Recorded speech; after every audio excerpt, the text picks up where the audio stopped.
We're here at Abbotsford House, the home of Sir Walter Scott, and to celebrate the 250th anniversary, the Borders Book Festival is coming from here.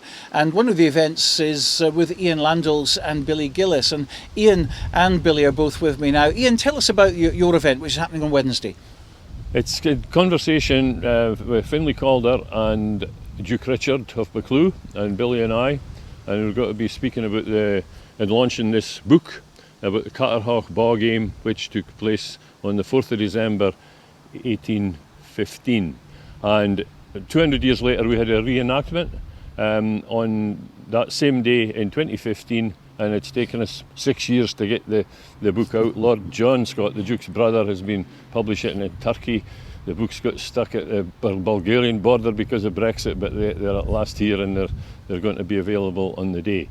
And 1815 was when we reckon rugby began, long before William Webb Ellis did or did not do what he allegedly did in 1823. We believe rugby began here in the Borders with that reenactment. But also before that, with historically in 1548, possibly the first ever bit of rugby was when in the Hertford raids at the siege of Ferniehurst Castle, when the Scots had recaptured it, and a Scottish soldier spotted an Englishman who he knew had raped his daughter, and he decapitated him, and they passed his head about and kicked it about. So that was the first start of rugby in the Borders.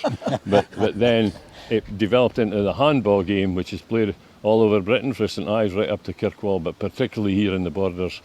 As you mentioned, 8 years before William Webb Ellis allegedly, during a football match, picked up the ball and ran with it. And of course, World Rugby at the moment are taking the World Cup trophy as the William Webb Ellis trophy as well. Does that make you a little bit peeved? Oh, it should be the Carterhaugh trophy. They go to William Webb Ellis's grave at Menton in the south of France and lay a wreath whenever there's World Cups on. But it's a very mystifying start. Nobody's really sure what happened. The date is doubtful. William Webb Ellis himself is doubtful. There's another person, it's reckoned, probably did it, but he was later expelled from the school, and they used William Webb Ellis, the clean living clergyman, as a better role model. But it was never mentioned until about 50 years after the incident took place. And do you think that the World Rugby is not recognising that event the way they should do? No, I think it's an overlooked event, and it was great that we were able to bring it back into prominence by doing the reenactment and also by publishing this book. So the talk is going to be happening on Wednesday. Billy, perhaps we'll bring you in here and you can sort of mention a little bit of what's going to be going on. Yeah, well, the Duke decided they wanted to do a reenactment, the 200th reenactment. They couldn't do the 100th one because of the First World War. So we got in touch with a friend of mine, a great friend of mine, Hugh Hornby, who'd of course just died not long ago, but he was a great historian, and he brought all this together. He was the curator of the first museum for the FA in England, and they asked him, English Heritage asked him to write books about all the games. So the 15 games of handball and football thing, he wrote them all up. And then being he was asked his prominence, he was asked to come and help to set this game up. So he asked me, and I got in touch with the people that played the game, because I've been involved with the ball all my life. And I got them, and then we needed a new ball made to play in the game. And we decided to get it made at Workington, because they have a great game down there, and they were willing to come up and fight for the ball to take it back to England. But actually the ball's in Jedburgh, because it was hailed by a local lad, and it's there. So the whole thing is made a great day. We had the Duke and everyone turned up, and we had Walter Scott there, we had all the people, pageantry, flags, and it was a great day. So this is what we're going to be talking about next week at the festival. And what's your own fascination with this? Well, I've been playing the ball. I looked out the window in Jedburgh and saw my first ball when I was about 4 or 5 years old. And it done something to me, because here I am at 78-year-old and I'm still rolling about the ground playing the game. You're still playing it? And I play everywhere. I've been all over. I've been in Italy, I've been to Italy to play with some of the Jedburgh people. We've been in France at 2 games.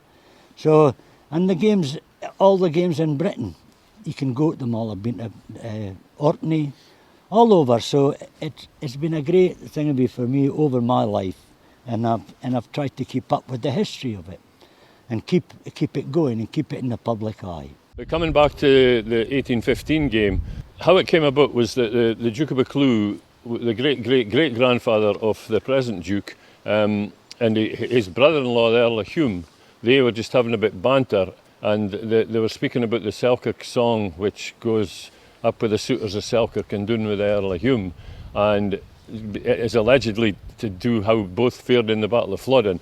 The Selkirk contingent fought gallantly, and very unfairly the Earl of Hume has been criticised for his contribution, and that is totally wrong. But anyway, the Earl of Hume said to the Duke, what about sorting out this once and for all with a great football match? And that was how it came to be about. And Sir Walter Scott was involved in organising it. He was in charge of the Selkirk contingent, and the Earl of Hume was in charge of the Ettrick and Yarrow men, assisted by James Hogg, the Ettrick shepherd. The town people, the Selkirk people, were supported by Gala and Hoyk contingent, and they wore a sprig of fir in their bonnet, and the countrymen wore a sprig of heather. And what happened, the actual start of rugby as we know it, was that a shepherd from William Riddle from Bellendine, he picked up the ball and run with it, which wasn't supposed to be done. And we see that as being the precursor of rugby, rather than William Webb Ellis or whoever doing it almost a decade later. Now, World Rugby are obviously aware of this. What do they say on the matter? They didn't say anything about it. They stick with it. Why is that then? I mean, you're quite persuasive and you're convincing of people. You've written a book here now as well. Yeah. Surely they're going to listen to you, aren't they? Well, hopefully, but we'll wait and see. But not with bated breath. I was going to say it'll take a bit of changing now, won't it?